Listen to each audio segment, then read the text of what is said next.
একটি প্রতিনিধি দল মাজারের দিঘি থেকে কুমিরটিকে স্থানান্তরের কাজ শুরু করে। এর আগে সোমবার রাত ৮টার দিকে মাজার সংলগ্ন দিঘিতে গোসল করতে নেমে ৭ বছর বয়সী ফাতেমা আক্তার কুমিরের আক্রমণের শিকার হয়। প্রত্যক্ষদর্শীরা জানান কুমিরটি শিশুটির পা ধরে পানির নিচে টেনে নিয়ে যায়। মঙ্গলবার ভোরে দিঘির ঘাট থেকে তার মরদেহ উদ্ধার করা হয়। এ কারণেই মাজারে আগত দেশি বিদেশি দর্শনার্থী ও ভক্তদের নিরাপত্তা নিশ্চিত করতে এমন সিদ্ধান্ত নেওয়া হয়েছে বলে দাবি জেলা প্রশাসকের।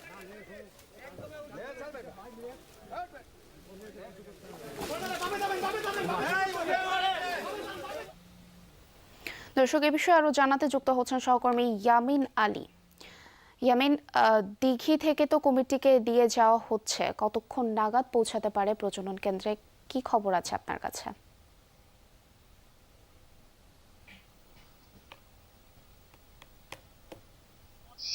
আগে কুমিরটিকে তার যে চিরাচরিত তার যে আবাসস্থল ছিল অর্থাৎ ২০০৫ সাল থেকে ২৬ সাল দীর্ঘ সময় এই মাজার ছিলেন, এটা মাজার দিঘিতেই ছিলেন। সেই দিঘিটা আমরা একটু দেখানোর জন্য চেষ্টা করছি। এখান থেকে কিছুক্ষণ আগে তুলে নেওয়া হয়েছে, ইতিমধ্যে গাড়িটি রওনাও করেছে, বেশ কিছু দূর পর্যন্ত চলেও গিয়েছে। আমরা যতটুকু জেনেছি কুমিরটিকে প্রথমেই নেওয়া হবে খুলনার বয়রা রেস্কিউ সেন্টারে, সেখান থেকে একটু নির্দিষ্ট সময় পরে সুন্দরবনের বন্যপ্রাণী প্রজনন কেন্দ্র করমজল সেখানে নিয়ে যাওয়া হবে।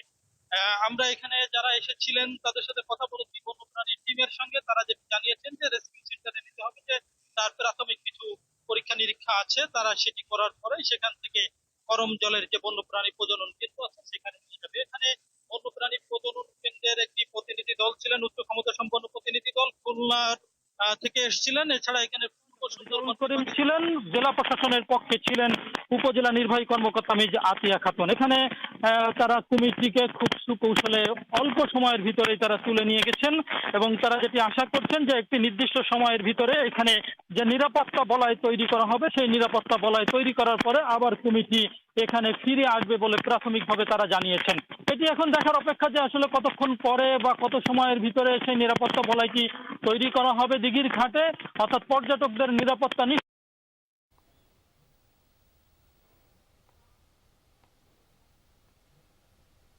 দিঘি থেকে আমার কাছে সর্বশেষ কুমির সংক্রান্ত তথ্য। পুরবী, ধন্যবাদ ইয়ামিন আমাদের সাথে যুক্ত হওয়ার জন্য।